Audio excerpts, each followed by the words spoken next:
तो हेलो दोस्तों, कैसे हैं आप सभी लोग। आज की वीडियो में आप सभी का स्वागत करता हूं हमारी इस नई वीडियो में, जिसका टॉपिक हमारा आज साइंस होने वाला है। इस वीडियो में हम साइंस के कुछ चुनिंदा बहुत ही महत्वपूर्ण जो प्रश्न हैं जो कि सीटेट के एग्ज़ाम में पूछे जाते हैं उन्हें देखने वाले हैं। तो चलिए बिना टाइम वेस्ट करे आज का वीडियो शुरू कर लेते हैं। तो आज की वीडियो का जो क्वेश्चंस होंगे उन्हें मैं थोड़ा थोड़ा करके आपको समझाता भी चलूँगा और उनके डायरेक्ट आपको आंसर भी देते चलूँगा, जिससे आपका समय भी बचेगा और आपको समझ में भी आता जाएगा। चलिए देख लेते हैं। पहला प्रश्न है कि एक प्रकाश वर्ष, यानी कि प्रकाश वर्ष जिसे लाइट ईयर भी कहा जाता है, वो बराबर है। तो एक प्रकाश वर्ष कितने किलोमीटर के बराबर होता है। तो सबसे पहले आपको ये पता होना ज़रूरी है कि प्रकाश वर्ष होता क्या है। प्रकाश की अपनी एक गति होती है, तो वो अपनी गति से एक वर्ष में कितनी दूरी तय करता है, इसे ही एक प्रकाश वर्ष कहा जाता है। तो इसमें पूछा जा रहा है कि एक प्रकाश वर्ष में किलोमीटर्स कितने होते हैं। तो इसका हमारा करेक्ट आंसर हो जाएगा 9.46 इंटू 10⁻12 किलोमीटर। ये ऐसे लिखा जाएगा 10⁻12 किलोमीटर, ये इस तरीके से लिखा जाएगा। और 9.4 ऐसे 9.4 इंटू 10⁻12 किलोमीटर, ये किलोमीटर्स में है। और प्रकाश की गति सबसे तेज होती है अब तक जितनी भी चीज़ों का मनुष्य ने खोज की है, उनमें से प्रकाश की गति सबसे तेज होती है। अब देखते हैं अगला क्वेश्चन। कार्य जिसे वर्क कहते हैं तथा ऊर्जा एनर्जी का मात्रक क्या होता है। मात्रक का मतलब होता है एसआई यूनिट। जो इनकी एसआई यूनिट होती है वो उसे मात्रक बोला जाता है। तो वर्क और एनर्जी की जो एसआई यूनिट होती है वो सेम ही होती है, जिसे हम जूल कहते हैं। इसे इंग्लिश में देखेंगे तो जूल ऐसे लिखा जाता है। नेक्स्ट क्वेश्चन देखते हैं। बल, फोर्स का मात्रक क्या है। फोर्स का मात्रक यानी कि जो एसआई यूनिट होती है वो क्या होती है। तो फोर्स की जो एसआई यूनिट होती है वो होती है न्यूटन, और इसे हम डिनोट करते हैं कैपिटल एन से। हृदय की ध्वनि सुनने के लिए किस यंत्र का प्रयोग किया जाता है। तो हृदय की ध्वनि जो ध्वनि होती है उसे सुनने के लिए किस यंत्र का प्रयोग किया जाता है। आप में से सभी को वो यंत्र कैसा होता है ये तो पता ही होगा, क्योंकि डॉक्टर जो होता है, जब भी आप डॉक्टर के पास जाते हैं तो डॉक्टर आपकी जब हार्ट बीट चेक करता है तो वो एक यंत्र इस्तेमाल करता है जिससे वो आपकी हार्ट बीट सुन पाता है अच्छे से। उसे स्टेथोस्कोप बोलते हैं, जिसके जो 3 सिरे होते हैं, एक सिरा वो हमारे हृदय पर लगाता है और बाकी 2 सिरे वो अपने कान पर लगाता है, जिससे वो हमारी हार्ट बीट अच्छे से सुन पाता है। उसे स्टेथोस्कोप बोला जाता है। नेक्स्ट क्वेश्चन है, मैनोमीटर का उपयोग क्या होता है। तो मैनोमीटर एक हमारा डिवाइस होता है जिसका उपयोग हम गैसों का दाब मापने के लिए करते हैं। यानी कि जो गैस होती है उनका अपना एक प्रेशर होता है, हर गैस का अलग अलग प्रेशर होता है, तो उसे हम अगर मेजर करना चाहते हैं तो उसके लिए एक डिवाइस होता है, उसे मैनोमीटर कहा जाता है। नेक्स्ट क्वेश्चन है, नदी की अपेक्षा समुद्र में तैरना आसान क्यों होता है। यानी कि अगर कोई इंसान एक नदी में तैर रहा है और एक समुद्र में तैर रहा है, तो समुद्र में तैरना आसान क्यों होता है। क्योंकि समुद्री जल का जो घनत्व होता है वो नदी के जल से अधिक होता है, इसीलिए एक इंसान समुद्र में आसानी से तैर सकता है। नेक्स्ट क्वेश्चन देख लेते हैं। फाउंटेन पेन किस सिद्धांत पर कार्य करता है। फाउंटेन पेन आप में सभी जानते होंगे फाउंटेन पेन कैसा दिखता है। तो ये किस सिद्धांत पर कार्य करता है। तो यह कार्य करता है केशिकत्व के सिद्धांत पर। नेक्स्ट क्वेश्चन है, रात्रि दृष्टि उपकरण जिसे नाइट विजन डिवाइस भी कहा जाता है में प्रयोग की जाने वाली तरंग कौन सी होती है। आप में से बहुतों ने इसका नाम बहुत सारी फिल्मों में सुना होगा कि नाइट विजन डिवाइस होता है जिससे आप रात में अच्छे से देख पाते हैं। तो असल में अच्छे से देख पाना इसका मेन मोटिव नहीं होता है। इसका मोटिव होता है कि आप जो चीज़ें हैं उन्हें थोड़ा अंदाजे से देख पाएँ, क्योंकि ये जो वर्क करता है ये वर्क करता है अवरक्त तरंगे, यानी कि इंफ्रारेड वेव्स। इंफ्रारेड वेव्स जो होती हैं वो हमें किसी भी जीवित चीज़ की गर्मी जो होती है वो दिखाती है। अगर कोई जीवित चीज़ है तो उसकी जो हमारे हीट विजन होता है वो हमें इसके द्वारा दिख जाता है। आपने बहुत सारी मूवीज़ में देखा भी होगा। अगर आप में से किसी ने प्रेडेटर मूवी देखी है तो उसमें आपको पता होगा कि नाइट विजन डिवाइस किस तरह से काम करता है। अगर आप में से कुछ लोग देखते होंगे, मैं तो देखता हूँ, उम्मीद है आप भी देखते ही होंगे, क्योंकि केवल पढ़ाई सब कुछ नहीं होती है और चीज़ों का भी आपको ज्ञान होना चाहिए। नेक्स्ट क्वेश्चन देखते हैं। पराध्वनिक जेट यानी कि सुपरसोनिक जेट जो होता है से वायुमंडल की किस परत को नुकसान पहुंचता है। तो सुपरसोनिक जेट से वायुमंडल की ओजोन परत को नुकसान पहुंचता है। और एक ये क्लोरोफ्लोरोकार्बन नाम की भी एक गैस होती है जिसे हम CFC कहते हैं, इससे भी ओजोन परत को नुकसान पहुंचता है। और ये CFC जो गैस होती है ये रेफ्रिजरेटर से निकला करती थी पहले, लेकिन अब इसे बैन कर दिया गया है। और AC से भी ये निकला करती है, जिससे ओजोन परत बहुत ज़्यादा डैमेज होती थी, जिससे अंटार्कटिका में एक होल भी हो गया था जो कि अब भर चुका है। लेकिन ये बहुत ही खतरनाक चीज़ है, क्योंकि ओजोन परत हमें जो अल्ट्रावायलेट रेज होती है सूरज की उससे बचाती है, जो कि हमें स्किन कैंसर भी दे सकता है। नेक्स्ट क्वेश्चन देख लेते हैं। किसे मापने हेतु डेसिबल इकाई का उपयोग किया जाता है? डेसिबल एक इकाई होती है जिसको हम डी से डिनोट करते हैं ध्वनि की तीव्रता को मापने के लिए, यानी कि जो साउंड होती है उसको अगर हम मेजर करना चाहते हैं तो डेसिबल में उसे मेजर किया जाता है, ये आपको पता होना चाहिए। नेक्स्ट क्वेश्चन है, वायु में ध्वनि का वेग कितना होता है? यानी कि जो साउंड की जो रफ्तार होती है वो नॉर्मल एटमॉस्फेयर में कितनी होती है? तो साउंड की जो रफ्तार होती है वो 383 मीटर प्रति सेकंड होती है, जो साउंड की स्पीड होती है। साउंड की स्पीड ऑफ कोर्स लाइट से कम ही होती है, ये इसकी स्पीड होती है। नेक्स्ट क्वेश्चन देखते हैं, टीवी रिमोट में किन तरंगों का प्रयोग किया जाता है? तो टीवी रिमोट में भी हमारी अवरक्त तरंगे इस्तेमाल होती है जिन्हें हम इंफ्रारेड रेज भी कहते हैं। नेक्स्ट क्वेश्चन देखते हैं, प्रतिध्वनि यानी कि जो एको होता है का कारण होता है? तो एको का जो कारण होता है ध्वनि तरंगों का परावर्तन होता है। आप में से बहुत लोगों ने इसे महसूस करा होगा। मैं आपको एक एग्जांपल देता हूँ। मान लीजिए आप किसी खाली कमरे में हैं और अगर आप आवाज़ वहाँ पे लगाते हैं तो आपको अपनी आवाज़ गूंजती हुई महसूस होती है, या फिर आप किसी ऊंचाई पर खड़े हैं और एक पहाड़ी की तरफ देखकर अगर आप आवाज़ लगाते हैं तो आपको लगता है कि आपकी आवाज़ थोड़ी देर बाद वापस आ रही है, तो इसे ही हम एको बोलते हैं। और ये किस वजह से होता है? ध्वनि तरंगों का परावर्तन, यानी कि उनका जो रिफ्लेक्शन होता है, चीज़ों से टकराव, उससे ध्वनि तरंग भी इधर उधर जाती हैं, तो इसे ही एको बोला जाता है। नेक्स्ट क्वेश्चन है, मानव द्वारा श्रव्य तरंगे यानी कि सोनिक वेव्स की आवृत्ति कितनी होती है? यानी कि इसका एक सिंपल तरीके से मैं आपको एक क्वेश्चन बताता हूँ कि इंसान अपने कानों से अ, किस लिमिट तक की साउंड्स को सुन पाता है?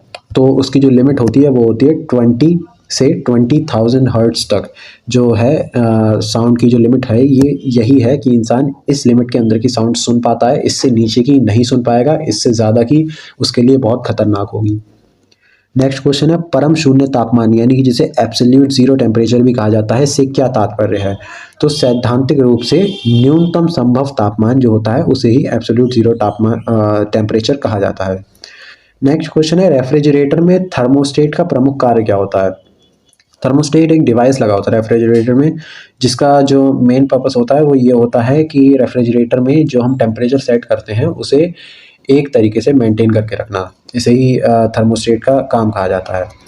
सेंटीग्रेड एवं फ़ारेनहाइट तापक्रम कितने डिग्री पर एक समान रहते हैं? सेंटीग्रेड और फ़ारेनहाइट दोनों ही टेम्परेचर की एक यूनिट होती है। दो तरीक़ों से टेम्परेचर नापा जाता है और दोनों को ही एक दूसरे में कन्वर्ट करने का एक फ़ॉर्मूला होता है, और ये हमेशा अलग-अलग ही रहते हैं। लेकिन एक ऐसा टेम्परेचर होता है जिस पर ये दोनों ही सेम रहते हैं, तो वो होता है 40 डिग्री सेल्सियस। ये भी आपको पता होना चाहिए। नेक्स्ट क्वेश्चन है, गर्मी के दिनों में किस प्रकार के छातों का प्रयोग किया जाता है?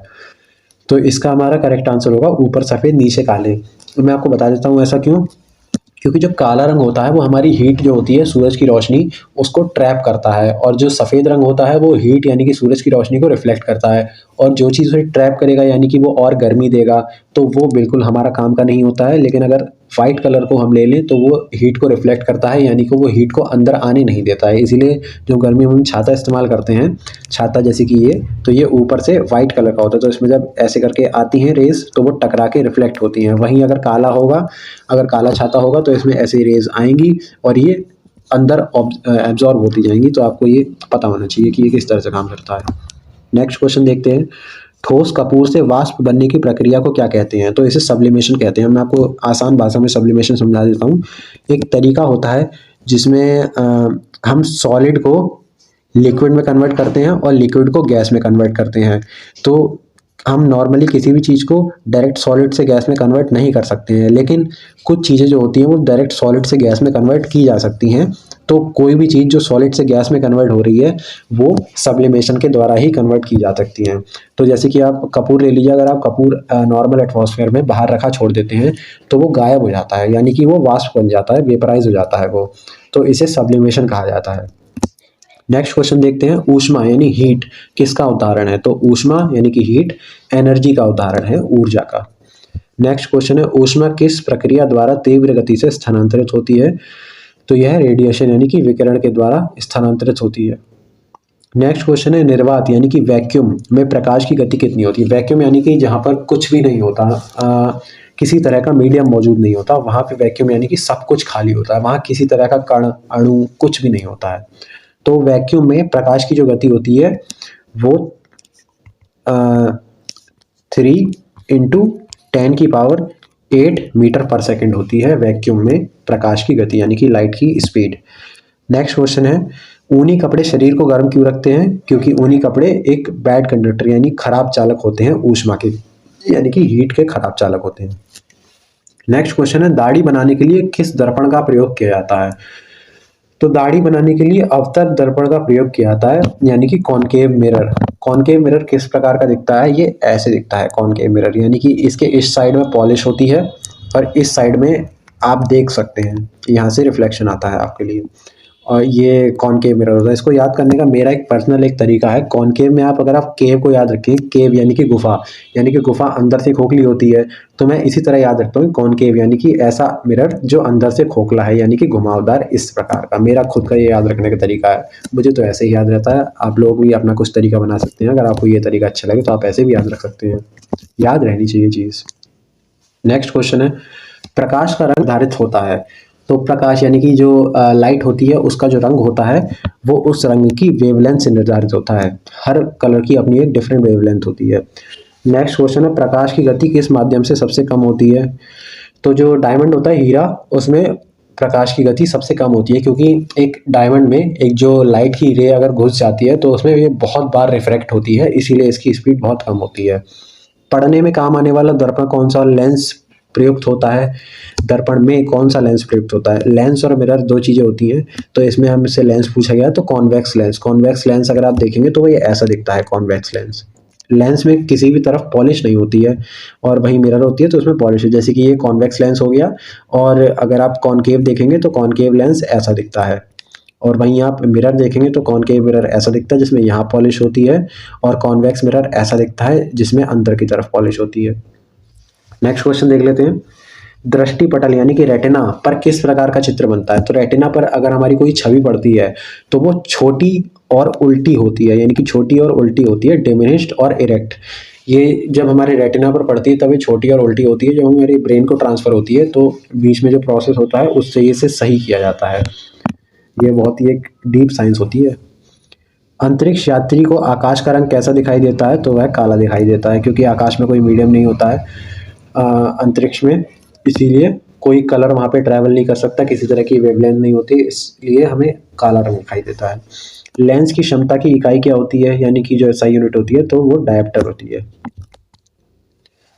नेक्स्ट क्वेश्चन है, धूप के चश्मे की क्षमता कितनी होती है? तो धूप का चश्मा हमारा कोई स्पेसिफाइड चश्मा नहीं होता है कि वो हमारी नज़र के दोष के लिए बनाया गया, वो केवल एक आम तौर पे इस्तेमाल किया जाता है आंखों को धूप की रोशनी से बचाने के लिए, इसकी क्षमता 0 होती है। नेक्स्ट क्वेश्चन देखते हैं, इंद्रधनुष के रंगों का सही अनुक्रम क्या होता है? तो ये होता है बैंगनी, नीला, आसमानी, हरा, पीला, नारंगी, लाल। अगर आपको ये याद करने में तकलीफ होती है तो मैं आपको एक बढ़िया सी ट्रिक बताता हूँ, ये मैंने स्कूल टाइम में सीखी थी, मुझे अभी तक याद है। आप एक वर्ड याद कर लीजिए, विब और ग्योर। ये वर्ड आप याद कर लीजिए, विब ग्योर।